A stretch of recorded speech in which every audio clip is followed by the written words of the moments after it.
Најголем дел од маркетите ги објавија ценовниците на своите производи. Граѓаните пред да пазарат ќе можат да ги споредат и да купаат од каде што им е наевтино.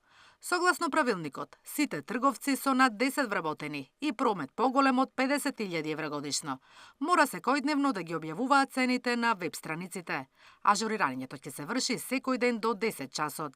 Граѓаните задоволни сметаат дека со споредување ќе можат значително да се заштедат, но барат да се најде начин и за повозрасната популација која не користи интернет. Како млади луѓе кои што користат интернет на секојдневна основа, мислам дека ќе биде многу корисно зашто може да направиме споредба на цените и би знаеле каде би можеле да ги имаме најдобрите цени за да можеме да уштедиме. Сега колку ќе биде корисно за постарата генерација на граѓани, не знам. Сам за помладите кои можат да отворат, да, сигурно, ама за постариве и луѓе во години, мислам дека малце тешко. Не би ги отворила. Зошто? Немам време. Треба да се објавуваат, меѓутоа треба и да се намалат, затоа што цените стварно не се високи. Би ги отвориле, би споредувале каде е наевтино? Па да, нормално, како и што правиме и до сега. Нормално, секој гледа поевтино да купи.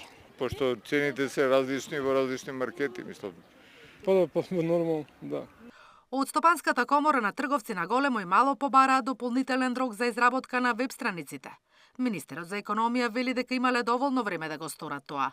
Наредната недела ќе ги повика на средба, но законот веќе е на сила. Јас стојам на тој став дека законот е донесен од страна на собрание за да биде потранспарентно од страна на маркетите, да има повеќе транспарентност и граѓаните да знаат каде ќе ги трошат своите пари. Ние ќе дадеме наше образложение. Законот не ги опфаќа трговците, малите трговци што имат до 10 вработени. Знаеме дека тие имаат тешкоти за спроведување на овој закон или ова одлука, а поголемите имаме информации дека и имат веб страна, и имат капацитет и може да ја спроведат овој закон. Контролите дали се почитува законот ќе ги прави пазарниот инспекторат. Нивни дежурни екипи веќе се на терен и ги следат маркетите дали цената на веб страната е иста како онаа во самиот трговски објект.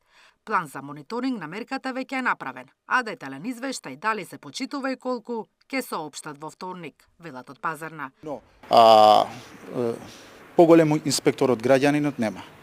Значи, оние ќе ги гледат цените на веб страната и ќе излезат да купуваат. Ако не се исти цените, оние одма ќе го известат Државен пазарен инспекторијат и оние ќе излезат, ќе постапуваат според своите надлежности. Казните за прекршителите се движат до 10.000 евра, но и забрана за работа од 15 дена. Наташа Мерсовска, Сител телевизија.